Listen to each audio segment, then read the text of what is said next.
Ikakagulat nga ng sobra ni Doc Robert ang ebidensyang dadating sa kanila dahil magkakaroon na nga ng kasagutan kung sino ang taong tumulak sa ama niyang si Don Pepe sa bangin.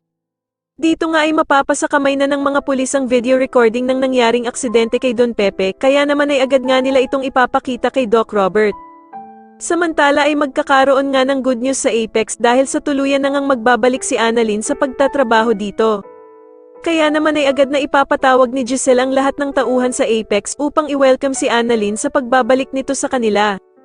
Tuwang-tuwa naman na lalapit si Zoe kay Annalyn at sasabihin nga nito na sa wakas nga daw ay magkakaroon na siya ng kakampi at pariringgan pa nga niya si Justin na meron nga daw na taong humahaba na ang sungay at manang-mana sa nanay nito.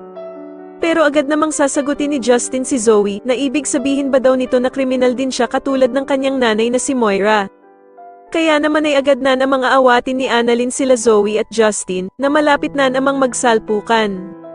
Sa kabilang banda naman ay ikakagulat nga ni Doc Carlos ang biglaang pagpunta ng ex-wife niyang si Irene Benitez sa Eastridge, kaya naman ay agad niya itong tatanungin kung ano daw ang ginagawa nito dito.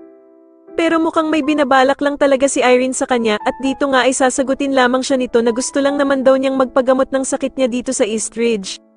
Samantala ay meron na naman ngang bagong pasyente na dadalhin sa Apex at bagong makikilala ni Annalyn at eto nga ay si Carla na magpapa-opera sa kanya ng kakaiba nitong sakit. Sa kabilang banda naman matapos nga ang lahat ng paghihirap na dinanas ni Moira, ay mukhang madadala nga siya ni Jingay sa kabutihan matapos ang ginawang pagbabasa nito sa kanya ng Bible. Kaya naman ay magugulat ang lahat sa muling paglabas ni Moira sapagkat tila magbabago na nga ang ugali nito at mas pipiliin na nga lang niyang gumawa ng kabutihan. Dito nga ay madadatnan pa ni Ninang ang ginagawang pagdadasal ni Moira at tatanungin niya nga ito kung dumating na daw ba ang perang hinihintay niya sa kanyang sponsor. Subalit ikakabigla naman nila ang isasagot ni Moira dahil sa hindi na nga daw siya gaganti sa kanila dahil sa nagbago na nga daw siya at hindi na siya gagawa ng masama.